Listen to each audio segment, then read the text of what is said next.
So 'Kishkindhapuri' movie ఇప్పుడే చూసొస్తున్నాననమాట. సినిమా బాగుంది. ఓకే. గుడ్ బానే ఉందని ఫీలింగ్ వచ్చింది. సూపర్ క్యాక్ అని చెప్పను. ఇట్ వాస్ గుడ్ బాగుందనిపించింది. సినిమాలో బిగ్గెస్ట్ పాజిటివ్స్ ఏంటంటే మాత్రం రన్ టైమ్ 2 hours 5 minutes అంతకంటే ఎక్కువ లేదు. చాలా క్రిస్ప్ గా ఎక్కడ కూడా టైం వేస్ట్ చేయకుండా సీన్స్ చాలా నీట్ గా వెళ్ళిపోయినాయి. స్క్రీన్ ప్లే చాలా క్లీన్ గా పెట్టుకున్నారు. సినిమా స్టార్ట్ అవడం ఒక ఫస్ట్ 15 minutes కొంచెం టైం పాస్ చేసినట్టు అనిపిస్తూ ఉంటుంది. ఏంట్రా ఇది అనే ఫీలింగ్ వచ్చింది.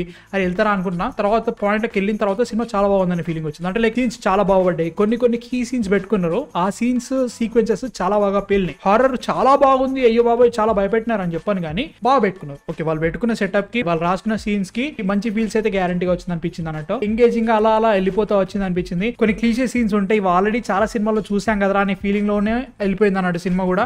అండ్ ఆల్సో క్లైమాక్స్ చాలా రష్ వెళ్ళిపోతుంది. ఓ ఇది జరిగిందా ఫటాక్ వెళ్ళిపోయింది అయిపోయింది సినిమా వెళ్ళిపోయింది అనే ఫీలింగ్ క్రియేట్ చేశారు. అదొకటి ఏంట్రా అనే ఫీలింగ్ వచ్చింది. అంటే టెక్నికల్ ఇంకొక 5 minutes పెట్టినా బాగుండేదేమో అనే ఫీలింగ్ వచ్చింది క్లైమాక్స్ చూసిన తర్వాత. ఇంకో మైనస్ ఏంటంటే మాత్రం వెళ్ళమన్న పర్ఫార్మెన్స్ అసలు బాలేబోయ్యా. చాలా ఫ్లాట్ గా వెళ్ళిపోతూ ఉంటుంది. ఇది అనుపమ పరమేశ్వరన్ క్యారెక్టర్ బాగుంటుంది. ఆమెకి సీన్స్ బాగుపడ్డాయి. ఆమె కూడా బాగా పర్ఫార్మ్ చేసిందని ఫీలింగ్ వస్తూ ఉంటుంది. మన బెల్లమన్న పర్ఫార్మెన్సే కొంచెం ఏంటబ్బా అని ఫీలింగ్ వస్తూ ఉంటుంది అనమాట. ఆయన ఇంకా చాలా సినిమాలు వచ్చినాయి ఇప్పటికి. పర్ఫార్మెన్స్ ఇంకా బెటర్ కావాల్సింది. అసలు టెక్నికల్ చెప్పాలంటే చాలా ఫ్లాట్ వెళ్ళిపోయింది అన్నట్టు. ఈ సినిమాలో కొన్ని డైలాగ్స్ ఉంటాయి అనమాట.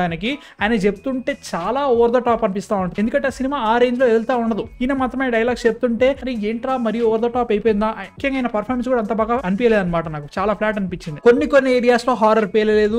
కామెడీ ట్రై చేసారు కొన్ని ఏరియాస్ లో, అది కూడా పేలలేదు అనమాట. మన కిష్కింధాపురిలోకి వెళ్ళిన తర్వాత సువర్ణమాయ రేడియో స్టేషన్ ఉంటుంది. ఆ రేడియో స్టేషన్ కూడా చాలా బాగా ఎక్స్ప్లోర్ చేసిన ఫీలింగ్ వచ్చింది. సినిమాటోగ్రఫీ అండ్ ఆల్సో మ్యూజిక్ చాలా బాగా సెట్ అయింది అనిపించింది. మ్యూజిక్ కూడా చాలా సీన్స్ ఎలివేట్ చేసిందని ఫీలింగ్ వచ్చింది అన్నట్టు. వీటన్నిటిని బాగా రాసుకున్నారు. రైటింగ్ కూడా చాలా ఇంట్రెస్టింగ్ ఉంది. ఎక్కడ కూడా ఓవర్ యాక్షన్ చేయలేదు. అది మంచి అనిపించింది. అనుపమ పరమేశ్వరన్ కి కొన్ని సీన్స్ బట్టి ముఖ్యంగా హాస్పిటల్ సీన్ ఒకటి ఉంటుంది. దాన్ని చాలా బాగా పిక్చరైజ్ చేశారు. ఆమె చాలా బాగా పర్ఫార్మ్ చేసింది. మంచి ఫీల్స్ వచ్చినాయి. అరే ఏంట్రా బాగా తీసారు అనే ఫీలింగ్ వచ్చింది అన్నట్టు. హారర్ ఎలిమెంట్స్ అయితే మాత్రం అమ్మ బాబాయ్ చాలా భయపెట్టారనే ఫీలింగ్ రాదు కానీ బాగుంది, పర్లేదు, బాగానే క్రియేట్ చేశారనే ఫీలింగ్ వచ్చింది. సినిమా స్టార్ట్ అవడం ఏంట్రా ఇలా అయింది అనే ఫీలింగ్ తో స్టార్ట్ అయింది. ఎండింగ్ కూడా ఏంట్రా ఇలా ఎండ్ చేశారనే ఫీలింగ్ క్రియేట్ అయింది. మధ్యలో ఉన్న సినిమా అంతా చాలా ఇంట్రెస్టింగ్ అనిపించింది. చాలా రోజుల తర్వాత బెల్లం బాబు సినిమా ఒకటి బాగుందిరా పర్లేదు అనే ఫీలింగ్ వచ్చింది అన్నట్టు. మేబీ అనుపమ పరమేశ్వరన్ లక్కిచ్చామో తెలియదు కానీ నాకైతే మాత్రం సినిమా నచ్చింది, బాగుంది. మీరు చూసారా కిష్కింధాపురి? చూడాలనుకున్నారు కింద కామెంట్స్ లో చెప్పండి. ఈ రివ్యూ పడే టైంకి నేను మీరా చూస్తూ ఉంటా. సో దాని రివ్యూ కూడా తొందర వచ్చేస్తుంది. సో ప్లీజ్ మా కాంటెంట్ నచ్చితే మాత్రం సబ్స్క్రైబ్ కొట్టేసి చాలా రివ్యూలు రాబోతున్నాయి. నెక్స్ట్ వీడియోతో మళ్ళీ కలుస్తాను. అంతవరకు మ్యాన్ ఫిక్షన్ సైనింగ్ ఆఫ్.